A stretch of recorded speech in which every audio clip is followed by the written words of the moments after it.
अब जनाब हमें जिक्र करना है कुछ बेहतरीन उस्ताद के आलमी अवार्ड का, जो कि पाकिस्तान के नाम रहा है। पाकिस्तानी खातून है सिस्टर ज़ैफ, जिन्होंने ग्लोबल टीचर अवार्ड 2022-23 जीत लिया है और उन्हें इस अवार्ड को जीतने पर $10 लाख की रकम भी दी गई है। तो बड़ी ये हमारे लिए फ़ख्र की बात है फ़हीम। बिल्कुल ऐसा ही है जी। सिस्टर ज़ैफ पाकिस्तान में ख़वातीन के हुकूक समेत नादरा और मुस्तहिक बच्चों को तालीम के फ़रोग के लिए काम करती रही हैं और अब तक कई उनके शागिर्द जो हैं वो आला तालीम हासिल करके मुख्तलिफ पेशों में से वाबस्ता हैं। जी जनाब, अभी इस वक्त हमें ज्वाइन कर चुकी हैं सिस्टर ज़ैफ, जो कि ग्लोबल टीचर्स अवार्ड जीत चुकी हैं। अस्सलाम वालेकुम and welcome to our show sister Zaif, और आपको बहुत बहुत मुबारकबाद सबसे पहले। Thank you very much Sairish, और बहुत शुक्रिया आपने इतनी बहुत थोड़े टाइम में आपने पूरी जो मेरी स्टोरी है उसको आपने एलैबोरेट किया है इस रिपोर्ट में। बहुत शुक्रिया। कैसा आप महसूस कर रही हैं? बिल्कुल एजाज़ की बात है हमारे लिए। बहुत शुक्रिया।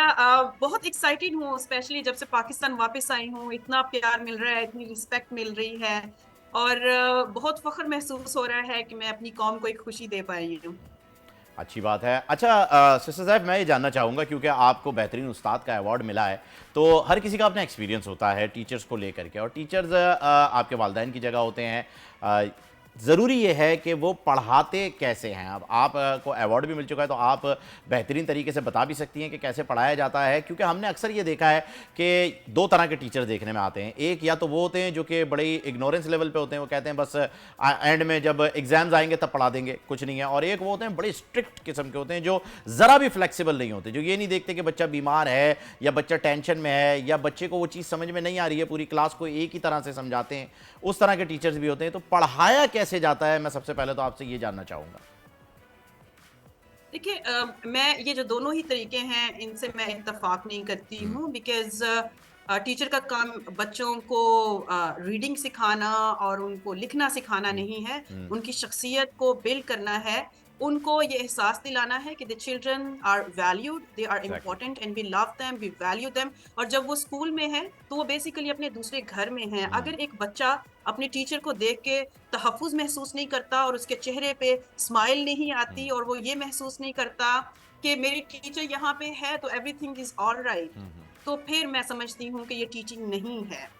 बच्चे को हमने हेल्प करनी होती है उसको अपने आप को पहचानने में, पर्सनैलिटी को डेवलप करना होता है हमने। बाकी जो है वो बुक रीडिंग तो देखिए, मैंने 7th स्टैंडर्ड में स्कूल छोड़ा था, उसके बाद मैंने खुद ही सारा पढ़ा है। एज ए प्राइवेट स्टूडेंट मैंने सारा पढ़ा है। अच्छा सिस्टर ज़ैफ, मुझे ये बताइएगा, डेवलपमेंट है दैट इज इम्पोर्टेंट। जी बिल्कुल। अभी माशाल्लाह से आपको ग्लोबल टीचर्स अवार्ड मिल गया है और सब ज़ाहिर है खुश भी हैं, आपको अपने कमेंट्स भी दे रहे हैं, फीडबैक भी दे रहे हैं, लेकिन इसके पीछे जो एक अनथक मेहनत थी, ज़ाहिर है वो उससे ज़्यादा बेहतर आप ही वाकिफ़ हैं। आप ही बता सकती हैं कि आप किन मराहिल से गुजरी और यहाँ तक पहुँची, और इस अवार्ड, इस कंपटीशन में आपने पार्टिसिपेट कैसे किया, ज़रा बताइएगा। जैसे कि आपने पहले बताया कि मैं 13 साल की थी जब मैंने स्कूल छोड़ दिया, बिकॉज मेरी टीचर का रवैया मेरे साथ अच्छा नहीं था। तो मुझे लगा कि मुझे इस बात का यकीन था कि जो बच्चे हैं वो, उनको रिस्पेक्ट चाहिए, उनको इक्वालिटी चाहिए, उनको मोहब्बत चाहिए। बिकॉज मैं ये समझती हूँ कि जो बच्चे होते हैं वो रोज पेटल्स की तरह होते हैं और हमें उनको वैसे ही ट्रीट करना चाहिए। मैंने अपने इर्द गिर्द देखा, मुझे कोई ऐसी टीचर नजर नहीं आई, तो मैंने सोचा कि मैं वो टीचर बनूंगी। तो मैंने अपने घर के सेहन में अपने मोहल्ले के बच्चों को जमा किया, अपनी छोटी बहन को लिया, और हम लोग खेलते भी थे, हम लोग पढ़ते भी थे। लेकिन फिर चूंकि मैं खुद एक वर्किंग क्लास से बिलोंग करती हूँ, देहाती हूँ, मेरे वालिदैन के पास इतने फाइनेंशियल रिसोर्सेज नहीं थे, तो मैंने 13 साल की उम्र में मैंने कढ़ाई करना शुरू की शर्ट्स के ऊपर। उसके मुझे 10 रुपए मिलते थे और मैं 3-4 शर्ट्स बना लेती थी। ये वो इनिशियल फंडिंग थी जो मैंने अपने स्कूल के लिए जनरेट करना शुरू की, क्योंकि मैंने हमेशा से यही सोचा है कि मैं 100% हमेशा बच्चों को फ्री एजुकेशन दूंगी, और पिछले 26 साल से मैं यही कर रही हूँ। तो साथ साथ मैं फिर जैसे मेरी एजुकेशन बढ़ती गई, सन 2000 में मुझे पहली रिसेप्शनिस्ट की जॉब मिली जब मैंने मैट्रिक किया। फिर मुझे अच्छी से अच्छी जॉब्स मिलती गई और 17 साल तक मैंने जॉब की। 8 घंटे मैं काम करती थी, 4 घंटे मैं शाम के टाइम बच्चों को पढ़ाती थी, 4 घंटे अपने आप को पढ़ाती थी, और इस तरह से मैंने स्कूल चलाया। लेकिन ट्रांसफॉर्मेशन तब हुई जब 2014 में मुझे लिन सिम्स ग्लोबल प्राइज मिला और मुझे उससे $20,000 मिले। तब फिर मैंने बाकायदा एक स्कूल को स्टैब्लिश किया और मैंने एक वोकेशनल सेंटर बनाया ताकि जिन खवातीन के बच्चे मेरे पास आते हैं मैं उनको भी काम सिखाऊं और वो भी फाइनेंशियली वो एम्पावर हो सके। जबरदस्त। अच्छा सिस्टर सैफ, अब जी यहाँ पर एक बात ये भी आ जाती है कि अभी आपको इसके साथ एक बड़ी एजाजी रकम भी मिली है, $1 मिलियन की। तो अब आपने बताया कि 10 एकड़ के ऊपर जो है वो आप स्कूल बनाना चाह रही हैं। मेरे पास एक एग्जाम्पल भी मौजूद है, मैं आपके साथ शेयर करूंगा इंडिया से रिलेटेड। वहाँ पर खान सर का शायद आपने नाम सुना हो, बड़े मशहूर हैं क्योंकि वो भी बड़े अच्छे टीचर हैं और उनका पढ़ाने का अंदाज भी बड़ा ही डिफरेंट है। उन्होंने इंटरनेट के मीडियम को यूज़ किया और जूम क्लासेस क्योंकि कोविड के दौरान उन्होंने स्टार्ट की थी और अब तक जो है वो तकरीबन कोई 60 से 70 लाख बच्चों को जो है वो पढ़ा चुके हैं और बड़े अच्छे टीचर हैं, वो वर्ल्ड वाइड उनके स्टूडेंट हैं।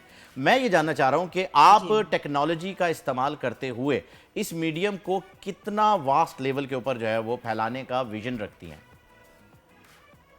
अगर आपने काफी रिसर्च की है तो शायद आपको कई जगहों पे ये लिखा हुआ मिला होगा कि मैं ये कहती हूँ कि Google is my teacher. Exactly because यही है। मैं कभी हाँ जी 7th स्टैंडर्ड के बाद मैं कभी किसी इंस्टीट्यूशन में नहीं गई, कोई मैंने ट्यूशन नहीं ली, तो गूगल से मैंने सारा इल्म लिया। इसी वजह से मैंने कंप्यूटर लैब बना रखी है। जब मेरे पास सिर्फ एक ही लैपटॉप था जो कि मैंने इंस्टॉलमेंट्स पे लिया था, तो मैं वो बच्चों के सामने वो कंप्यूटर पे कोई ना कोई चीज चला के उनको दिखाया करती थी। मैं उनको नई से नई चीजें दिखाती थी। हम अपनी खवातीन को भी यहाँ पे फ्री ट्रेनिंग दे रहे हैं, उनको भी हम डिजिटल लिटरेसी देते हैं। बच्चों को भी हमारा जो खास फोकस है वो आईटी एजुकेशन है। बिकॉज कंप्यूटर एक मेरी अब मिसाल लें, एक देहाती मेरे वालिदैन भी पढ़े लिखे नहीं थे, एक अंडर प्रिविलेज फैमिली से बिलोंग करती हूँ, तो मुझे कौन ऊपर लेके गया? अच्छा यहाँ आपको जरा मैं रोक दूं, आपने देहाती का लफ्ज 2 बार यूज किया है, तो आपको बताऊं कि इस वक्त यूट्यूब के पाकिस्तान में जितने बड़े बड़े इन्फ्लुएंसर्स हैं उनमें ज्यादातर मैं कहूंगा 70 to 80% का ताल्लुक देहात से है।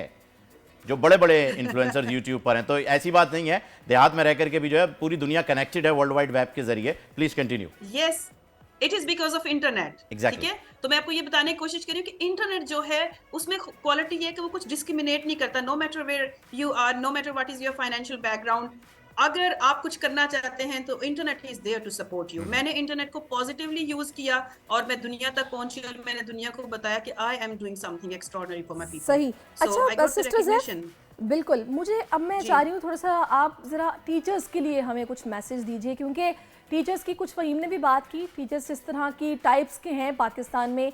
एक तो कुछ लोग ऐसे हैं जैसे बिजनेस कर रहे हैं, उन्हें कोई सरोकार नहीं कि वाकई वो तालीम की रोशनी फैला रहे हैं या फिर वो सिर्फ कारोबार कर रहे हैं। दूसरा वो टीचर्स हैं जिन्होंने कभी खुद को ग्रूम करने की कोशिश नहीं की, लगा बंदा बस जो आता है पुराने वक्तों में किताबें पढ़ ली हैं, कोशिश ही नहीं की खुद को भी अपडेट करें या मज़ीद आगे पढ़ें, अपने आप में निखार पैदा करें। उनको आप क्या मैसेज देंगी? उन्हें बताइए कि कितना ये इंपॉर्टेंट काम है जो आप लोग करते हैं। सबसे पहले तो ये है कि जो टीचिंग है, मैं ये समझती हूँ कि ये नोबलेस्ट काम है जो हम दुनिया में कर सकते हैं, बिकॉज हम फ्यूचर को शेप करते हैं। दूसरा ये है कि जिन बच्चों को आज हम पढ़ा रहे हैं वो अगले 10 या 15 सालों के बाद वो प्रैक्टिकल लाइफ में जाएंगे, तो हमें टीचर्स को सबसे ज्यादा अपने आप को अपडेट रखना चाहिए। हमारे पास जो ऑलरेडी नॉलेज है हमें सिर्फ उस पर रिलाई नहीं करना चाहिए, हमें नई से नई चीजें डेली सीखनी चाहिए ताकि हम अपने आप को अपडेट रख सकें और अकॉर्डिंगली हम अपने जो स्टूडेंट्स हैं उनको भी अपडेट कर सकें ताकि वो दुनिया के साथ compete कर सकें जब वो प्रैक्टिकल लाइफ में जाए तो। और जी कंटिन्यू कीजिए, कंटिन्यू। जी, तो वो वाले जो टीचर्स हैं जो अपने आप को ये समझते हैं कि हमें स्ट्रिक्ट रहना चाहिए स्टूडेंट्स के साथ, वो भी ठीक नहीं है। हमें उनके साथ फ्रेंड्स बनने की जरूरत है ताकि बच्चे बिना किसी खौफ के हमारे साथ अपने प्रॉब्लम्स शेयर कर सकें और ये हमारी ड्यूटी है कि हम उनके प्रॉब्लम्स को हल कर सकें, क्योंकि टीचिंग जो है it's not a profession, it's a passion.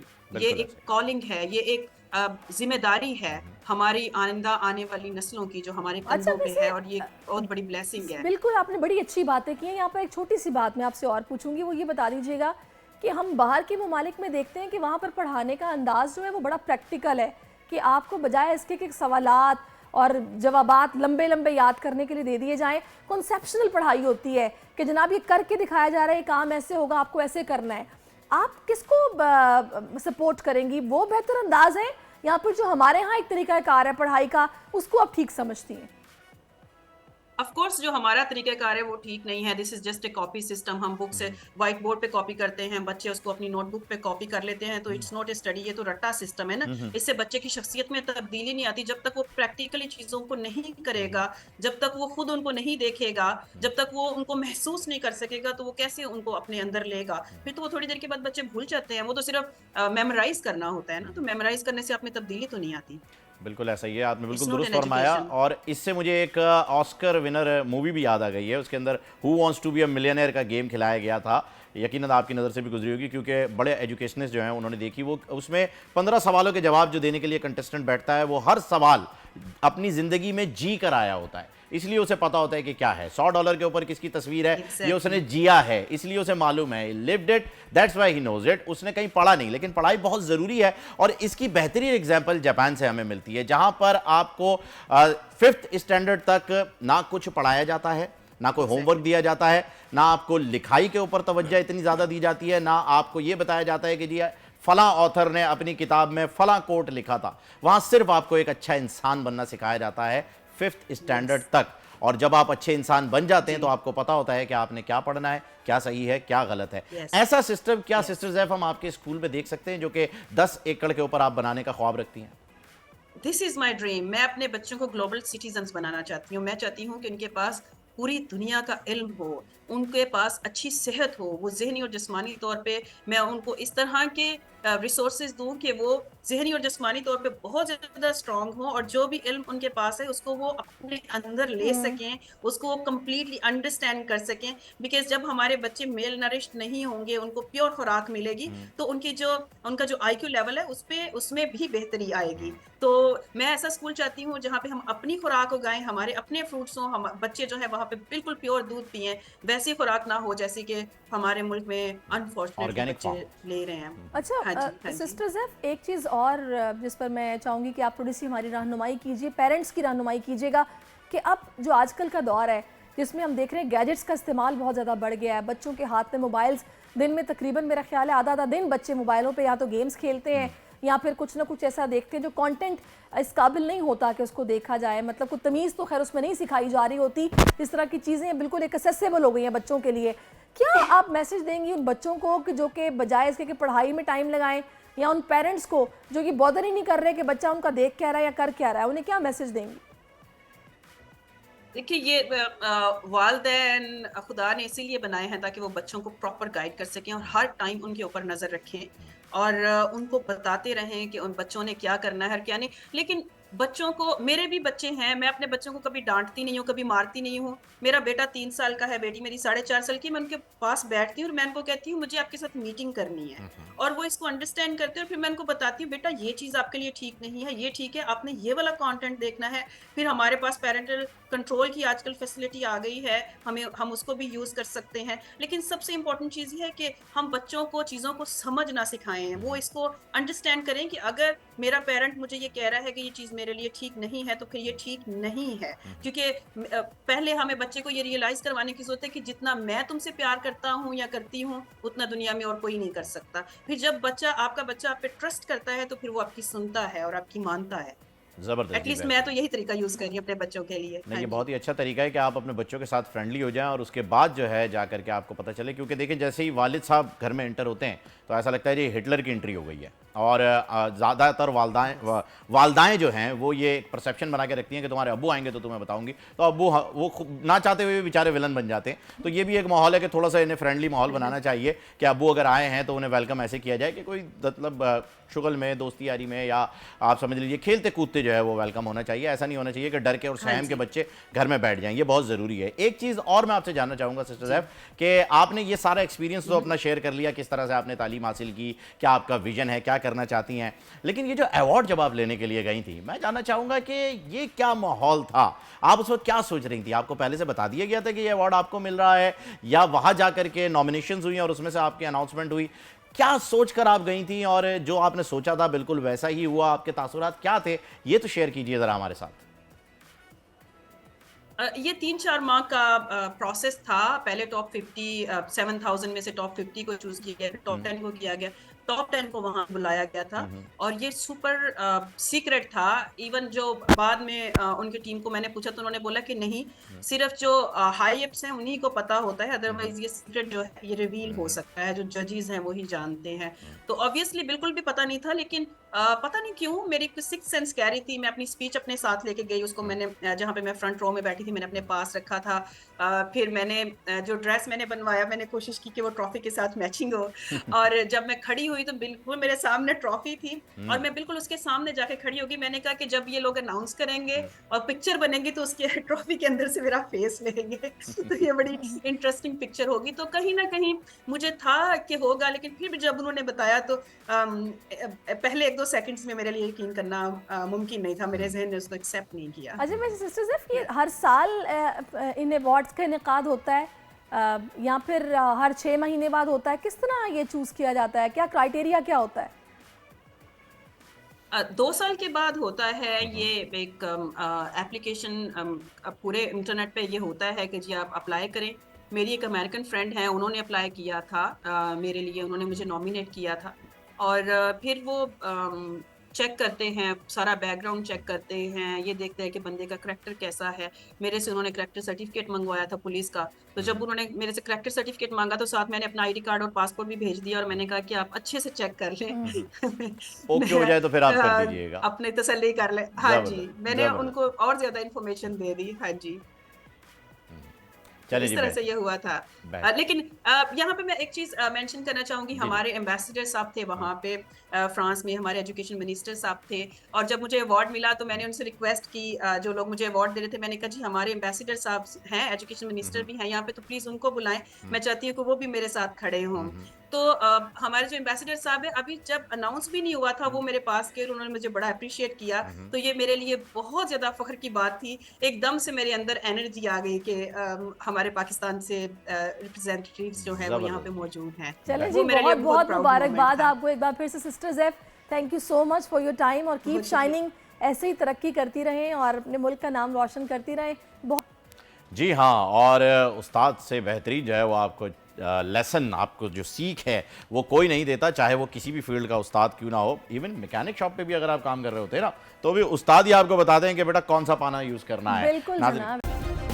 Subscribe करें और बेल दबाएं ताकि कोई खबर रह न जाए।